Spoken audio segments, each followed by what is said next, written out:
up, fam? Daniel here, and welcome back to Whole True Apologetics, where we seek answers to tough questions. Well, the topic we're looking at today is our greatest fear. Our greatest fear. Now, many of us might have a lot of strange or random fears, all right? Maybe we fear spiders or sharks, driving on a freeway. Whatever the case is, we have these varying degrees of things we might fear. Some might be big, some might be small, but across every culture, no matter how old or young someone is, no matter what language they speak, there's this undertone fear that is carried in everybody. And what is this fear? The fear of death. The fear of death. And even when I say that, many people kind of step back like, oh, Daniel, that's a little uncomfortable. Let's not talk about that.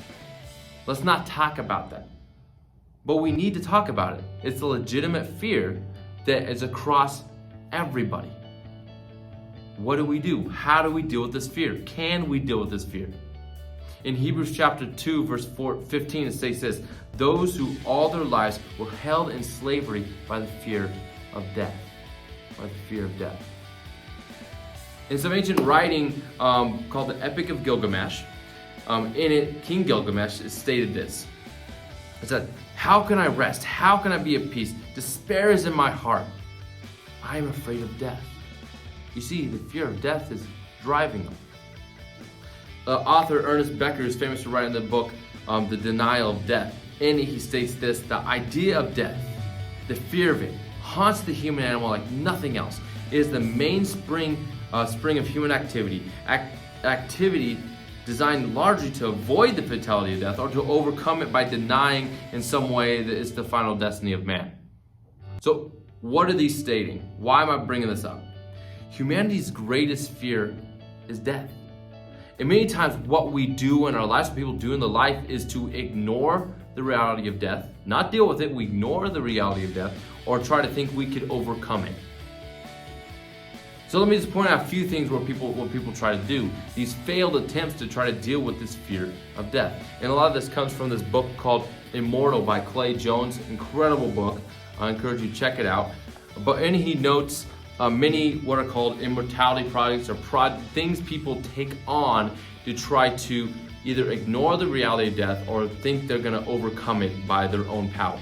All right? Let me give you a couple examples. One is like healthy living. Healthy living.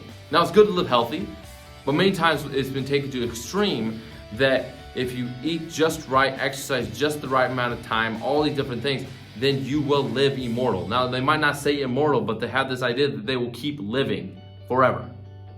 They will keep living forever. Other people might fall into the side of like, well, science and technology and the medical field will eventually get to a point where it will overcome death. So they're relying on science to conquer death. And in one way or another, it will conquer death. That's what they believe. They hold to it. Science will do it. And sadly, the reality is it won't. Another is like, well, I might die, but I will live on through somebody else. Maybe live on through my children, or live on through my memories. I'll be remembered through a heroic act I do, or these different things. So in other words, just trying to live on through something else. In a way, it's actually denying the reality of death and thinking we're going to kind of live on immortally through this other thing. So what do all these do? All of these different ways people try to deal with the fear of death don't ever actually deal with the fear of death. What it does is ignoring or pushing aside the reality of death and just keeps trying to live with like these blinders on. These blinders on. And that's what I want to point out in John chapter 11, because is there an answer to this fear of death? Yes, Jesus answers it in John chapter 11. I'm not going to read the whole chapter to you today. I encourage you guys, read it, John chapter 11. Now, what happens in this whole chapter is Jesus is going to go to his friend named Lazarus. Now, at this point, Lazarus is sick. Jesus hasn't seen him yet. Jesus is about a couple miles away. Lazarus is really sick. Word gets sent to Jesus, hey, please come heal him. Jesus is known to have healed people at this point. And Lazarus is a good friend of his, so why wouldn't Jesus heal him? Jesus doesn't go. Jesus stays where he's at. Not that far away, but Jesus stays where he's at. He waits. And as he waits, Lazarus dies. And then Jesus goes, and Lazarus has been dead for many days. And Lazarus' sisters are like, I don't understand. Like, you've healed other people. What's going on? Jesus is like, I have a greater answer. There's a reason I'm doing this. There's a reason I'm doing this. And Jesus states this. He says, I am the resurrection and life. And whoever believes in me will live even though he dies. What is Jesus stating? This is powerful. Jesus is stating. He's stating he has power over death. That Jesus has power over death. That he has come to conquer sin, death, and the grave. And Jesus didn't just say words. Jesus said these things, but then he backed up his statement. Because what he did right after this is then he rose Lazarus from the dead. He said, Lazarus, get up. And Lazarus came out of the tomb. Now, what do I want to point this out for? I want to read this whole verse again in Hebrews chapter 2. I read the verse earlier, but I want to read the verse before in the whole context. Hebrews chapter 2, it says this.